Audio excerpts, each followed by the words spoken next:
이제 요거 갖고 하는 거예요. 여기 보자. 갑이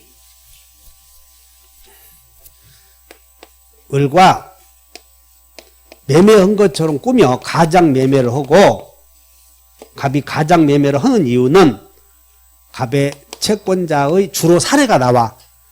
갑은 채권자의 강제 집행을 면할 목적으로 허위로 매매계약을 체결하고 등기를 마쳤다 이렇게 나온다고. 전형적인 사례가. 알아들어? 강제 집행을 피하기 위해서. 그러면 여기서 갑을 간의 가장 매매는 확정무효야. 그러면 이제 확정무효는 이제 다 같이 전전세 부절과 취사철회의 적용 여부. 그 중에서 하나 물어봐. 그럼 한 장 넘겨보셔. 64페이지 효과에 1번에 당사자 사이에서는 언제나 무효이다. 그러므로 가장 매매의 경우 매도인은 이행 전에는 이행할 필요가 없고, 그리고 허위 표시 자체가 반사회적 행위에 해당하지 않으므로 가장 매도인은 소유권에 기한 물청 나오잖아. 지금 등기 청구권. 지금 뭔 얘기냐면 여기 이건 물어보고 있어. 소유자는 지금 가장 매매에서 을에게 등기가 되면 소유자는 자기가 소유권 있음에도 을의 명의로 등기되어 있다 보니까 갑은 소유권이 침해당하고 있어. 다 외운다. 소유자는 무효등기 명의인에게 물부손 행사할 수 여기는 있어. 반사회적 행위가 아니니까. 아까는 반사회적 이중매매는 반사회적 행위니까 안 되고, 여기는 지금 반사회적 행위를 배우고 있어. 의사와 표시의 불일치를 배우고 있어. 거기를 배우고 있으니까 여기는 반사회적 행위가 아니므로 갑은 을에게 야, 네 등기는 무효니까 말소해라 라고 소물청 있어 없어? 다시 소물청.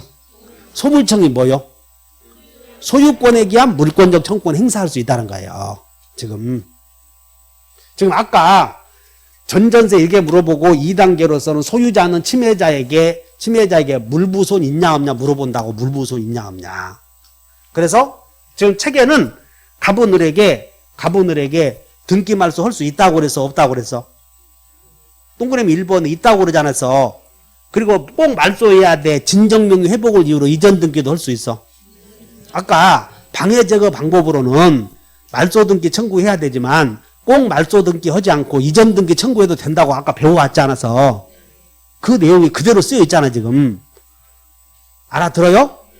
그것이 동그라미 1번이야. 자, 여러분들 소유자는 물청이 있다.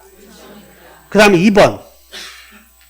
여기서 을이 이렇게 병에게 팔아먹으면 병이 선이면 이게 유효로 다루어지거든. 그 병이 선이면 권리를 취득해버려.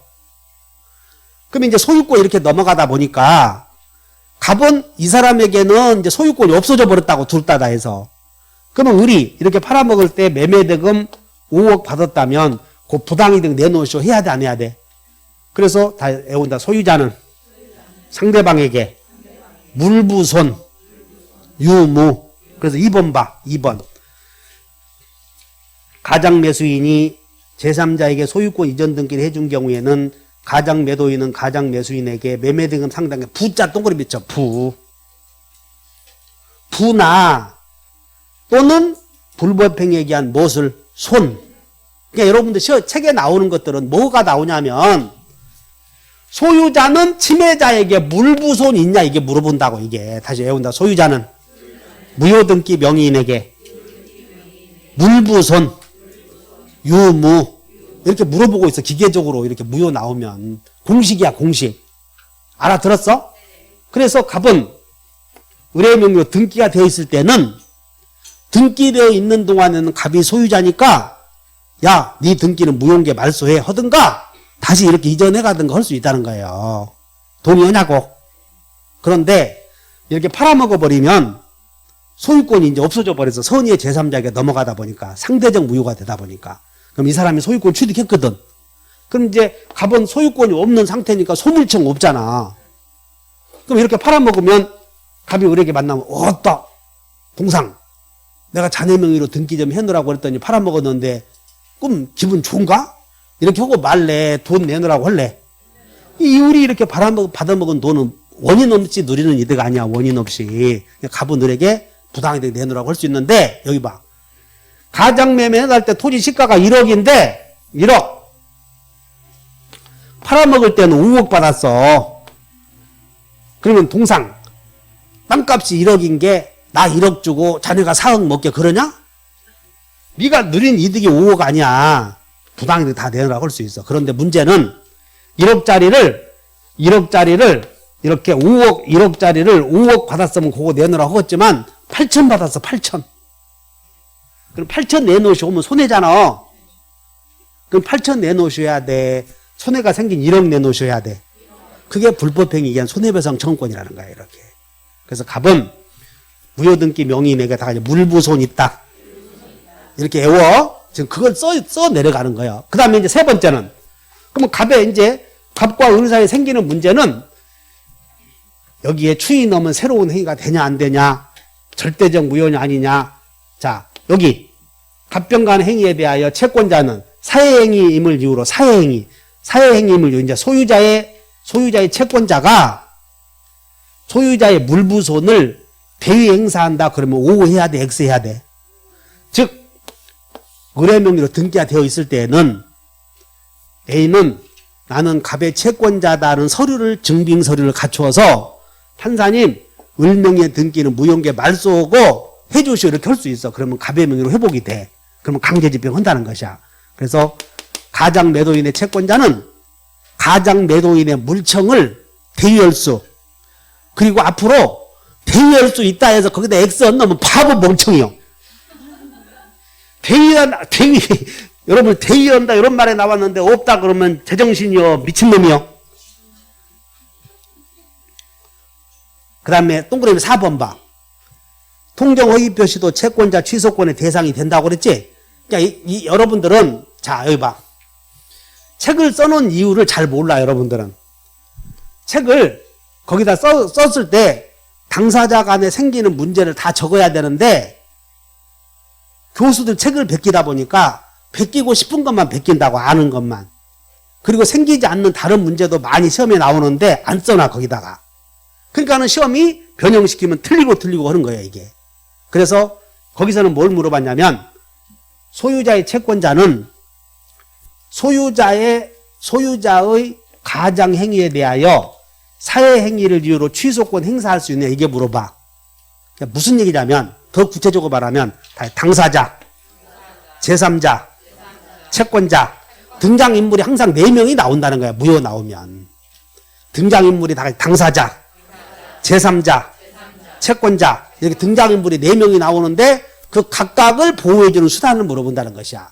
그래서 당사자의 채권자는 가만히 있어야 돼, 대위해야 돼. 아니면 사회행위를 이유로 취소해서 원상회복해서 자기 권리를 취득하라 이렇게 물어본다고. 그 다음에 당사자와 거래한 제3자를 보호해주는 거야 이렇게 물어봐. 그러면 이제 마지막으로 갑이 을에게 가장매매했다가 소유권을 되찾아가면 을은 갑에게 자기 명의로 등기해줬으니까 기분 좋았잖아. 알아들어요? 가장매매해서 지금 갑과 을이 가장매매해서 을의 명의로 가장매매해서 등기했다가 3번 여기서 이렇게 해서 3번 2번 말소 이렇게 해놓고 이렇게 그을 수 있어 없어? 그러니까 을이 부해가 나 안 나? 자기 명의로 등기했다가 소유권 되찾아가니까 자기가 손해가 생겼어 안 생겼어? 어?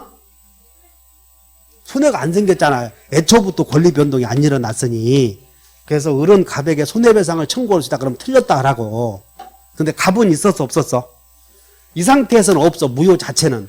근데 을이 이렇게 병에 팔아먹다 보니까 손해가 생기게 되는 거지. 그래서 손해배상을 청구할 수 있고 그다음 팔아먹다 보니까 부당이득을 청구할 수 있다 이렇게 되는 거야 이게. 그래서 일단 자 여기다 소유자는 무효등기 명의인에게 무슨 짓 할 수 있었어? 물부손. 그럼 여기는 보이지 않지만 갑의 채권자가 항상 등장을 해 안 해? 하지. 다 같이 채권자는 사회행위 취소, 소유자의 물부손, 대위 여부. 그 다음에 이제 을과 거래한 제3자 권리 취득 그냥 못하냐. 갑을간의 가장매매는, 요 가장매매는 절대 무효요, 상대 무효야. 어디? 여러분들 책이 앞으로 넘겨보자. 43페이지에 2항을 봐. 조문 108조 2항. 전항의 의사표시의 무효는 시작. 108조 2항 조문 63페이지. 왜 나는 48로 보이지? 안경을 바꿔야 되겠네 이거. 자, 읽어본다. 전항의 무효는 시작. 이와 같이 선의의 제3자에게 대항하지 못한다 이런 단서가 있는 무효를 상대적 무효라고 그래. 그러니까 무슨 무효? 따라서 여기 가장매매의 무효는 상대적 무효. 그럼 적극가담 매매는 절대적 무효니까 제3자 권리 취득 못해. 그래서 가장매매에서 무효는 상대적이므로, 자, 가장 매수인 을과 거래한 병이, 정이 선의이면 가장매매는 두 사람 사이에서는 지금 무효지만, 지금 가장매매는 무효야. 두 사람 사이에서는. 이게 유효 무효. 근데 정이 선의이면 이게 무효로 다루어져, 유효로 다루어져. 이런 걸 상대적 무효라고 한다 이 말이야. 상대적 무효. 따라서 제3자는 애초에 무효였은 게, 자, 갑이 을과 가장매매했고 을이 병에게 전매했다. 그러면 이 가장매매는 애초에 무효 아니었어. 애초에. 따라서 제3자 병은 선의 악이 할 것 없이 요 매매가 무효라고 주장할 수도 있겠어 없겠어? 있어. 애초에 무효였으니까. 자, 해온다. 무효는 누구나. 이 병에게는 애초에 무효였으니까 무효라고 주장할 수 있어. 그런데 병이 선의이면 이게 유효가 될 수도 있어 없어? 그러니까 병이 선의이면 병은 유효라고 주장할 수도 있고 무효라고 주장할 수도 있다. 이렇게 물어보는 거예요.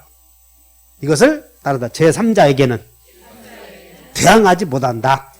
그래서 이 사람이 선의인 경우에는 갑을간의 매매가 무효지만 무효라고 주장하지 못한다. 그 말은 무효라고 주장하지 못, 가장 매매는 둘이 무효지만 갑과 을은 분명히 무효지만 이 사람에게는 이게 무효다라고 주장하지 못한다. 그 말이야. 따라서 주장하지 못한다. 그 말은 정에게는 무효로 다루어져, 유효로 다루어져. 그래서 이 등기가 유효등기로 다루어진다. 그런 뜻이야. 이런 걸 다 상대적 무효. 그래서 제3자까지 해결했어. 한 장 넘겨보셔. 그럼 이제 64페이지에 밑에서 가로 2번 봤더니 허위 표시는 선의의 제3자에 대해서는 표시된 대로 효력이 생긴다. 이 말이 뭐냐면 봐. 허위 표시는 이 사람에게는 등기한 대로 효력이 생긴다. 그 말이야. 등기한 대로. 그러니까 유효인 것으로 다루어진다. 그 말이야. 이게. 계속. 그 다음에 여기서 물어보는 게, 자, 그러면 제3자는 이 사람은 가장매매 한 사람과 직접 한 사람이 아니잖아. 그래서 직접 상대방을 만약에 을을 갑을간의 행위가 하자 있는 행위일 경우 을을 보호하기 위해서는 상대방을 보호할 때는 항상 상대방은 선이 무과실해야 돼. 상대방을 보호할 때는. 그 다음에 제3자를 보호할 때는 이 사람은 가장 허위로 의사표시 한 사람으로부터 들었지? 제3자는 선이 무과실해야 된다. 선이면 된다. 그렇게 하시면 돼. 제3자는 항상 선이면 되고 과실이 있어도 상관없어. 과실이 있어도. 그래서 여러분들 책에 65페이지에 쭉 넘겨서 65페이지를 봐. 65페이지에 반가로 2번 봤더니 반가로 2번 제3자는 시작. 선이면 족하고 무과실은 요건이 아니다. 즉 제3자는 과실이 있어도 보호 된다. 그거 주의하시면 되고